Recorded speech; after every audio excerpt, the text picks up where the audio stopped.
Montecuador presenta Montañismo desde casa, curso básico de montañismo. Iniciamos el módulo 3, Hielo. En la clase anterior, aprendimos junto a David García sobre alta montaña en Ecuador. En esta ocasión, contamos con la participación de Sebastián Sierra, experto en turismo y hotelería, especialista a cargo del turismo y recreación de las áreas protegidas del Ecuador, quien comparte la clase Refugios de alta montaña. Hola, ¿qué tal? Buenas tardes. Mi nombre es Sebastián Sierra. Soy de Quito. De profesión, ingeniero en administración hotelera y tengo una maestría en ecoturismo y manejo de áreas protegidas.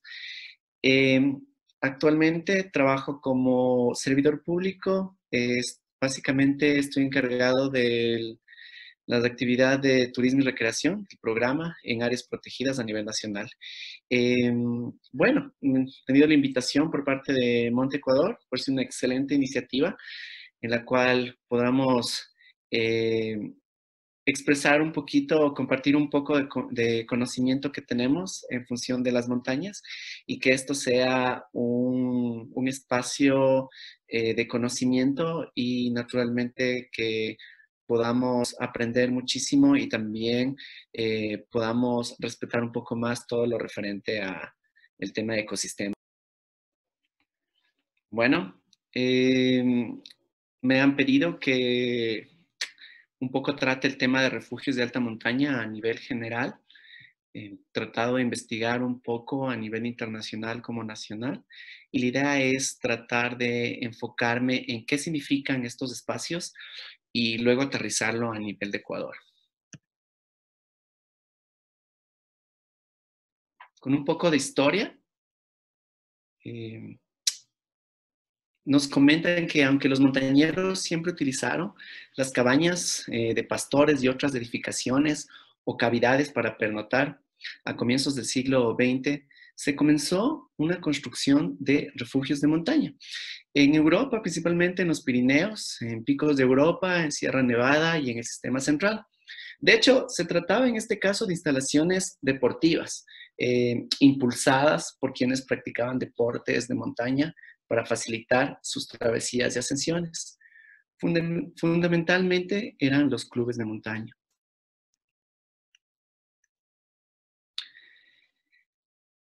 Infraestructuras creadas en características o en ecosistemas frágiles o degradados. Muchas de estas, antes llamadas refugios, se llamaban como cabañas, eran lugares en los cuales los expedicionarios necesitaban descansar. Eran unas pequeñas cabañas, perdón, en las cuales funcionaban estaciones de minería o de personas que cuidaban ciertos terrenos. Y claro, la idea era descansar en ciertos lugares para que la jornada, que era muy larga realmente para alcanzar la montaña, no sea tan fuerte. Entonces, la idea era buscar estos espacios en los cuales los montañistas principalmente podrían tener este pequeño descanso. Y bueno, continuando con la historia, durante muchos años en todo el mundo, las cabañas, de hecho, de montaña han protegido a los viajeros de travesía, ¿sí? Como los esquiadores y los montañeros. En Europa, de hecho, cientos de estas pequeñas cabañitas que los mencionan como chozas cuelgan de las laderas de las montañas y muchas han estado en uso durante más de un siglo. Las cabañas de montaña son una noble tradición en Canadá y al noreste de Estados Unidos, por ejemplo, el Carter Notch Hut en New Hampshire fue construida en 1904 y es quizás la cabaña de montañismo más antigua de todas las estaciones que existen en este país, en Estados Unidos. De hecho, las vimos anteriormente, si es que ustedes tomaron en cuenta en las fotos que pasé. Voy a volverlo.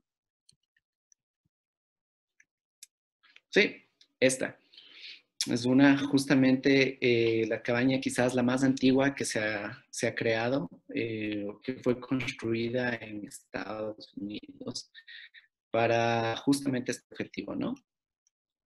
En 1940, en Colorado, una cadena de cabañas que atravesaron lo que ahora es el desierto Maroon Bells, Snowmass, Wilderness. Se construyeron otras cabañas cerca de las populosas ciudades de Front Range como Denver. Una de las más conocidas de estas cabañas orientales es el Fern Lake Lodge. Esta cabaña es, sin duda, creo, la más utilizada por los ahora entusiastas montañistas y esquiadores en lo que hoy conocemos el Parque Nacional Rocky Mountain, que queda al norte de Colorado. La foto de ahí es un poco actual, pero naturalmente es una de las cabañas con más afluencia, digamos, de visitantes de este estilo y en temporadas marcadas. De hecho, estas cabañas que en 1940 en Colorado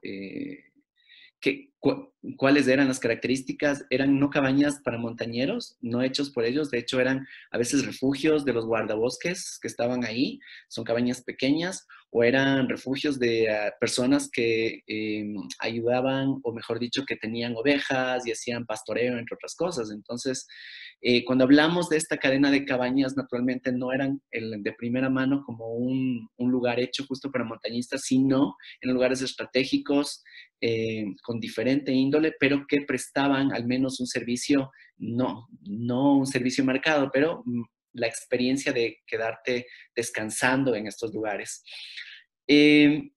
Había un grupo muy conocido en Estados Unidos, liderado por Target.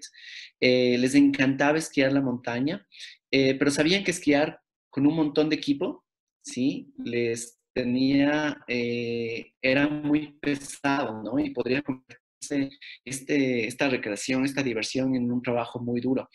Entonces es cuando él y su grupo comienzan a crear la tendencia de crear tiendas pequeñas, es decir, las cabañas pequeñas estilo Target. De hecho, la primera cabaña de esquí verdadera que se usaba principalmente en un campamento base de esquí en Colorado, probablemente se creó a fines de la década de los 40, cuando este chico, Billy Target, y sus amigos arreglaron una cabina de un viejo minero en la cabeza de Castle Creek, cerca de Aspen. Entonces, muchas de la infraestructura, algunas de los refugios que ahora tenemos o se tiene a nivel mundial, fueron anteriormente edificaciones para particulares, privadas, o puntos de control de ciertos bosques o áreas protegidas, o de ciertas actividades estacionales, como la minería o el tema de pesca, entre otras cosas. Estos puntos de refugio, llamados refugio, fueron naturalmente muy cotizados por los expedicionarios, los montañistas, y en algunos casos, naturalmente, hubo una reconstrucción de los mismos. ¿De dónde viene esto y qué significa todo el tema de un refugio de montaña? Que no nació como refugio de montaña, sino como un sitio de descanso. En inglés, la palabra hut, en español, cabaña o choza, que simplemente refleja el descansar con la naturaleza.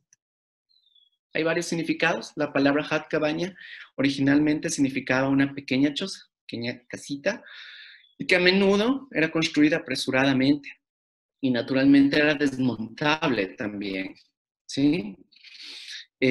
No era tan técnica, es decir, no había un diseño arquitectónico, ingeniería, era más una infraestructura al aire libre, puesta en lugares en los cuales causen menor impacto en algunos casos, pero que justamente eran estratégicos en esplanadas en los cuales podrían ser construidas y para gente descansar. Sin embargo, con la recreación moderna, en el campo, la palabra ha adquirido un nuevo significado y describe todo, desde refugios de una habitación hasta estructuras que incluyen múltiples habitaciones y con todo el tema de ingeniería interno, que es la plomería, la calefacción y bueno, algunas cosas básicas que se tiene en este tipo de infraestructuras en ambientes como estos. Aquí tenemos algunos ejemplos de algunos tipos de refugios, algunos demasiado, podría ser modernos, incluso que creerías que no pueden construirse en estos espacios y sin embargo, la idea es justamente de esta clase mostrarles un enfoque de lo que es refugio y luego aterrizar en montaña.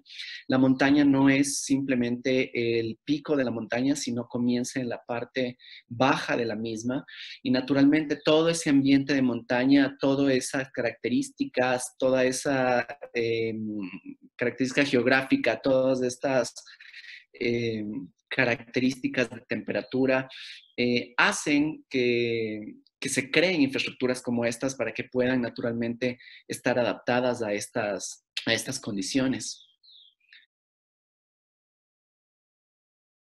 ¿Qué es lo más importante que deben tener los refugios y que deben considerar en su funcionalidad? Pues básico, el ambiente. Como ven, casi todos los refugios de alta montaña o los refugios en sí general se encuentran en contacto con la naturaleza. Por ende, el significado de impacto ambiental es mucho más fuerte en ellos. Tendrán que buscar lugares en los cuales se cause menor impacto, tendrán que tratar de buscar sitios en los cuales no tengas que degradar suelo o tengas que deforestar o crear parches en medio de un alto grado de naturalidad.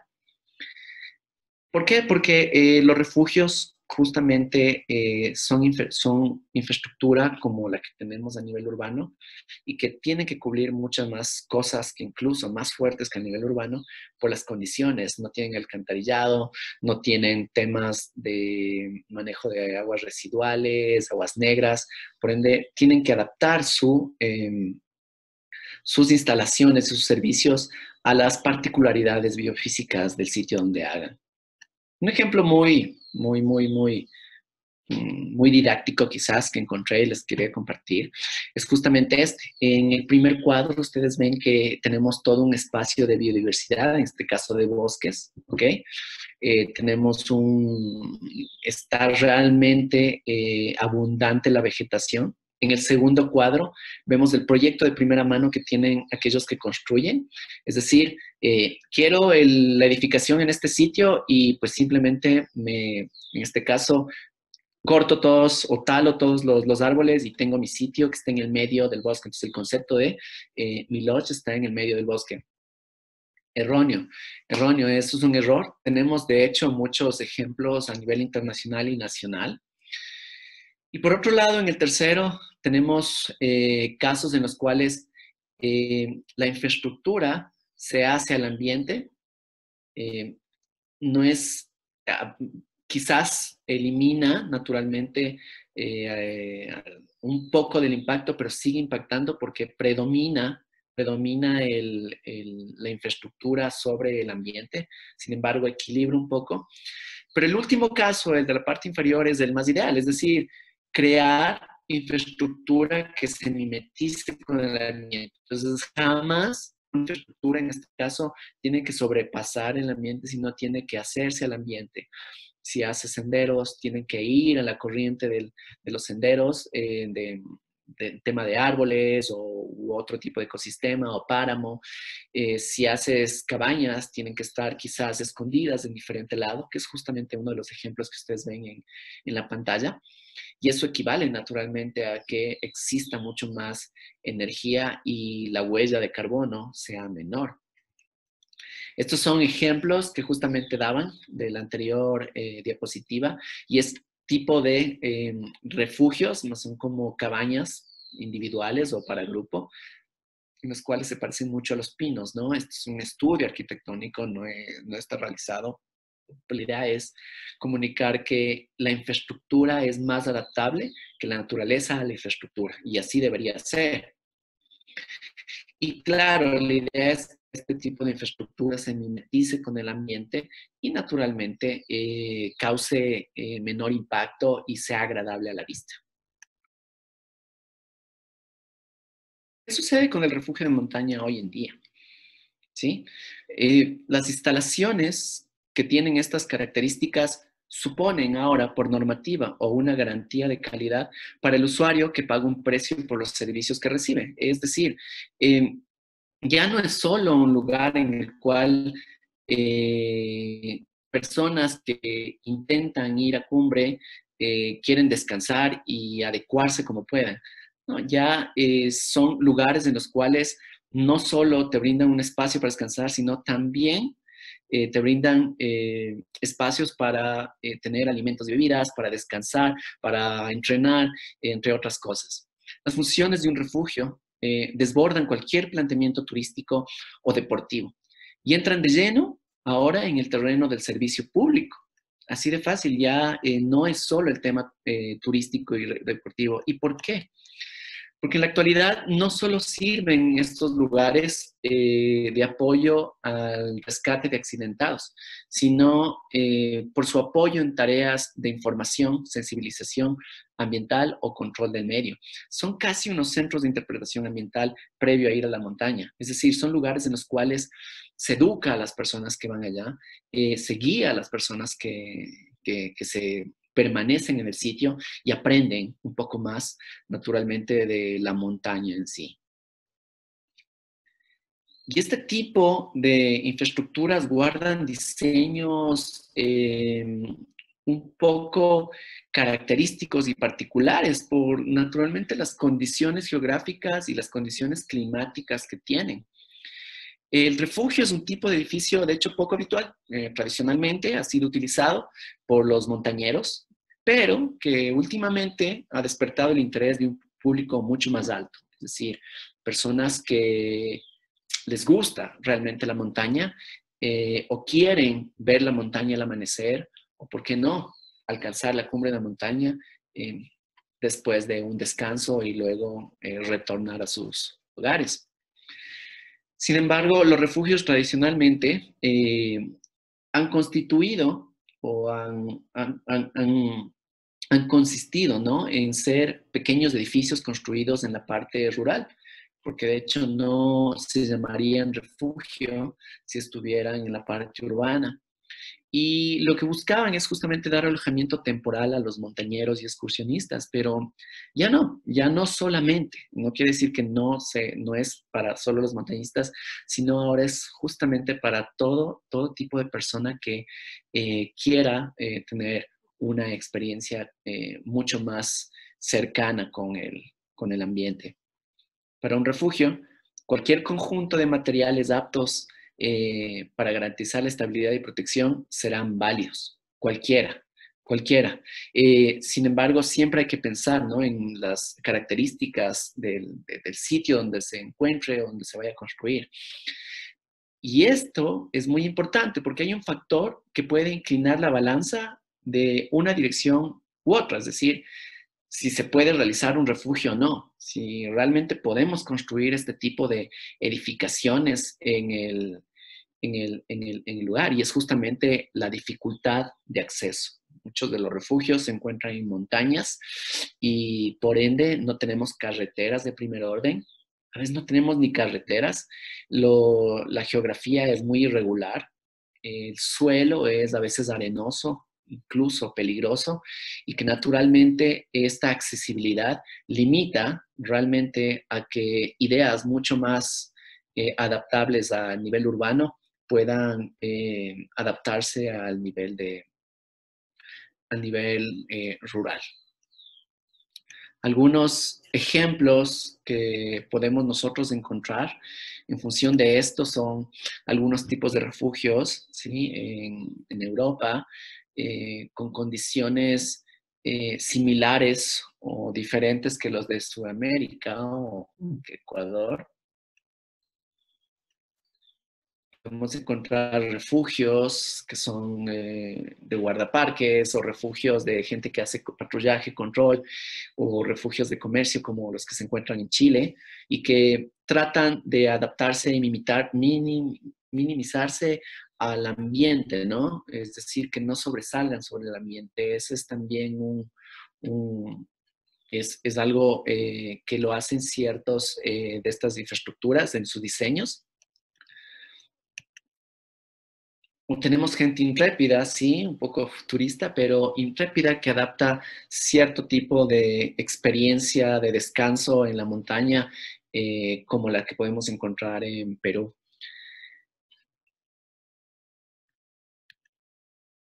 Tenemos también infraestructura adaptada, es decir, si las condiciones climáticas son mucho más fáciles en otros lugares, pueden ser desmontables, es decir, o prefabricada.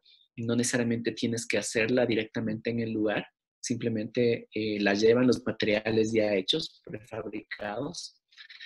Tenemos algunos refugios quizás más futuristas, un poco más llevados con el tema del cosmos, entre otras cosas. Y claro, son al final del día ejemplos de experiencias que se pueden dar en la montaña. Un poco de los refugios de alta montaña del Ecuador. Eh, para los que conocemos un poco de este tipo de servicio e infraestructuras en el país, no son un montón de refugios de alta montaña, pero sin duda son refugios que se encuentran en lugares estratégicos para quienes naturalmente practican este deporte y, y en otros casos para quienes conducen a pasajeros para ir a estos lugares justamente previo al ascenso a la cumbre de tal montaña. Una cronología muy corta y muy rápida es que se puede decir que el primer refugio que fue construido en el Ecuador fue en 1965, es el refugio Nuevo Horizontes. Lleva ese nombre por el club Nuevo Horizontes y está ubicado en la Reserva Ecológica Los Ilinizas. En 1971 se construyó el refugio José Rivas, esto es en el volcán Cotopaxi, en el Parque Nacional del mismo nombre. Y en la década de los 80, en cambio, se comenzaron a construir los refugios que se encuentran en el Chimborazo, ¿sí? En este caso, los refugios de Wimper, Carrel, y también el refugio que se encuentra en el volcán Cayambe, en la Cayambe Coca, que es el refugio Leas Vergel. Como ven, los refugios en Ecuador fueron posterior naturalmente a toda la historia que se ha tenido a nivel internacional, tanto en Europa como en Estados Unidos. Y es que toda esta tendencia comenzó a tomar un poco más de fuerza durante el último siglo y naturalmente hubieron expedicionarios que viajaban a otros países y claro, querían tener ciertas experiencias como esas también en sus países y que puedan alcanzar estas metas increíbles que son ascender una cumbre. Algunas fotos muy particulares que tenemos. Esta es justamente el refugio Nuevo Horizontes, que está, como les mencionaba, en los Ilinizas. Son construcciones, como ustedes ven, eh, con bases o materiales adaptables a las condiciones climáticas y naturalmente de la geografía. Tenemos construcciones un poco quizás más adaptadas o reconstruidas. Esta es el nuevo refugio del Cotopaxi, que fue creado en el 71, pero fue reconstruido, mejorado, digamos, en, en el 2014. Y la idea es justamente ver cómo toda esta infraestructura se puede adaptar a estos espacios. Tenemos por otro lado refugios como el que se encuentra en la calle Ambicoca, ¿sí? En el Parque Nacional. El refugio presta servicios de alojamiento y alimentos y bebidas y están ubicados en puntos estratégicos justo para tomar descanso y posteriormente hacer la travesía de cumbre. Tenemos también otros tipos de refugios que se encuentran en el Chimborazo, en este caso, el Wimper y Carrel respectivamente. Pero ¿qué buscan los refugios en el Ecuador? Bueno, en el Ecuador particularmente lo que se busca es que los refugios sean espacios de escape de la zona urbana, desconectarte un poco del ruido de la ciudad, del ajetreo del tráfico, quizás de la monotonía que tenemos en la semana en las oficinas. Los refugios quieren ser justamente eso, un refugio en contra de todo lo que quizás nos afecte, ¿sí? A nivel de salud o a nivel de ánimo, entre otras cosas.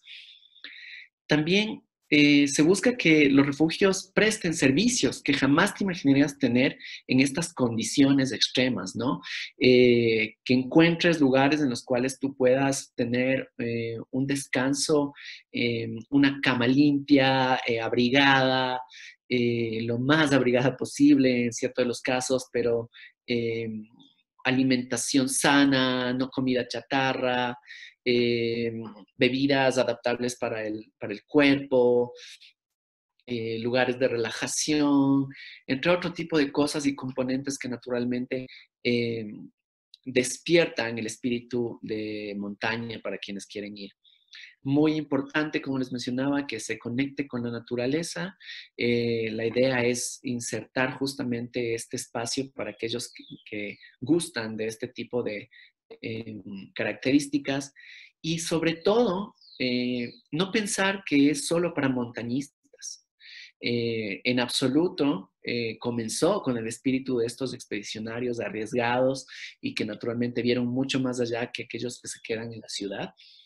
Eh, y claro, lo que pasó es que mucha gente comenzó a seguir y naturalmente ahora hay mucho más grado de interés por tener esta experiencia de montaña y no necesariamente es para subir a cumbre, sino simplemente para estar en contacto con la montaña, con la energía que trae y entre otras cosas. ¿Y cuál es la idea de los refugios de alta montaña en Ecuador? ¿En qué creemos? ¿Qué es lo que se piensa que se conviertan? La idea es que se conviertan en centros de interpretación ambiental, ya no solo un lugar en el cual tú llegas, comes, duermes, sales, desayunas y te vas. No, lugares en los cuales tú puedas seguir aprendiendo, sobre todo aquellos refugios que se encuentran en áreas protegidas, que mientras estás comiendo, como la foto que estamos poniendo, eh, tú estás comiendo y naturalmente estás aprendiendo de otro tipo de montañas, la altura, los riesgos, las rutas, entre otras cosas. Es decir, te engancha de lo que sucede en la montaña e incluso te promociona a otros lugares. Pero la idea es guardar el sentido de convertirte en amante de la montaña y amante naturalmente de la conservación. La idea es también que se conviertan en lugares de descanso, lugares donde puedes estar tranquilo, puedes dormir, puedes estar con amigos, eh, puedes desconectarte un poco de las redes sociales, del internet. Cada vez se hace mucho más difícil impedir eso por las necesidades quizás que se tengan, pero sí, la idea es que esos lugares te permitan el descanso, la oxigenación que se necesita muchas veces. También que se conviertan en lugares de entrenamiento, lugares en los cuales tú puedas adiestrar o puedas conocer un poco más de qué significa el estar en contacto con la montaña, incluso con deporte, como una pared de escalar. También se pueden convertir en lugares de capacitación, en los cuales muchas personas pueden ir y pueden aprender un poco más de temas diferentes, incluso de montaña, pero sin embargo son espacios en los cuales puedes encontrar un poco más de tranquilidad, la gente está mucho más atenta, entre otras cosas. También se convierten en restaurantes espectaculares, es decir, gastronomía local que cree economía circular con elementos particulares de la zona, que cree sostenibilidad con productores locales y que naturalmente es una fuente de energía básica y buena, naturalmente, para la alimentación de quienes están en ese momento en la montaña. También se convierte en hospedajes de calidad, ¿sí? Lugares en los cuales se tenía antes la idea de que solo se necesita un espacio donde dormir para subir a la montaña y podías estar abajo de las mesas, dormido, atrás de la cocina, donde esté más calientito. Sin embargo, no porque te gusta la montaña o porque te gusta ascender la montaña, quiere decir que no te merezcas un buen servicio, no te merezcas descansar bien para que tu travesía posterior sea realmente mucho más fructífera y mejor. ¿Sí? En ese sentido, los refugios del Ecuador tratan de enfocarse en eso, de brindar estos servicios de calidad, lo más parecido a tu hogar y naturalmente que te permitan recargar energías y puedas alcanzar, en este caso, metas como ascender la cumbre o simplemente pasar la noche en estos lugares y luego bajar a tu ciudad y decir, pues tuve una experiencia de montaña increíble.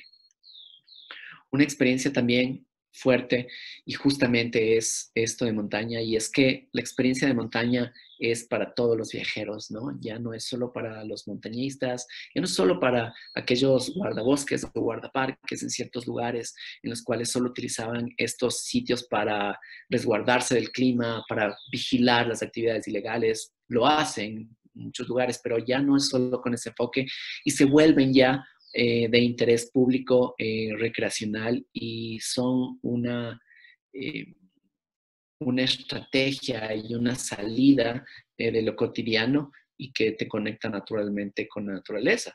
Muchos de los refugios tienen que adaptarse a estas condiciones, manejan temas de buenas prácticas ambientales, manejan temas de energía limpia con paneles solares, tienen servicios satelitales por la falta de conexión.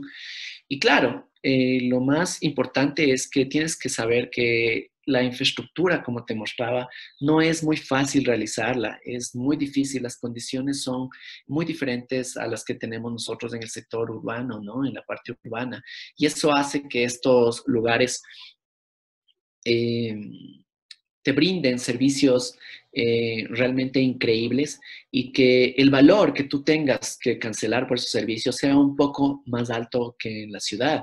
Y es que subir un tanque de gas a los 4.864 en una pendiente casi de 90 grados y al hombro, pues realmente no es nada, o sea, no es nada comparado con el gas que tú subes o llevas en tu casa y que simplemente te lo llevan a la puerta o en los restaurantes de las ciudades urbanas. No se compare nada y es el esfuerzo, las personas que tienen que, tú quizás como montañero vas a los refugios de alta montaña y descansas par horas, una noche, sales, pero el equipo que se encuentra ahí o el personal que trabaja ahí en los refugios de alta montaña tiene que quedarse por jornadas más largas.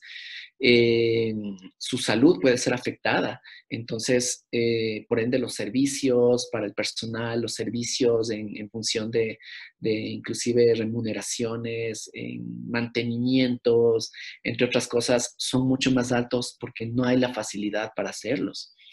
Y es ahí donde quizás tomarte una taza de chocolate debe valer mucho más que $2, sino unos $4. Pero sabes que otras cámaras es justamente todo este tema, toda esta genialidad que han tenido los montañistas cuando construyeron los refugios puntualmente en Ecuador y que ahora pasaron a manos de otras entidades y lo administra el sector privado, comunitario, y lo que tratan es de demostrarte que se puede, pero naturalmente que sepas qué es lo que pasa tras cámaras y que el entregar tú o el gastar tú dentro de esos lugares aporta realmente a que se mantenga este servicio, se mantengan estas personas y naturalmente que mantengan el medio ambiente con esta infraestructura, porque bien o mal es una infraestructura y causa impacto, pero entre mejores buenas prácticas ambientales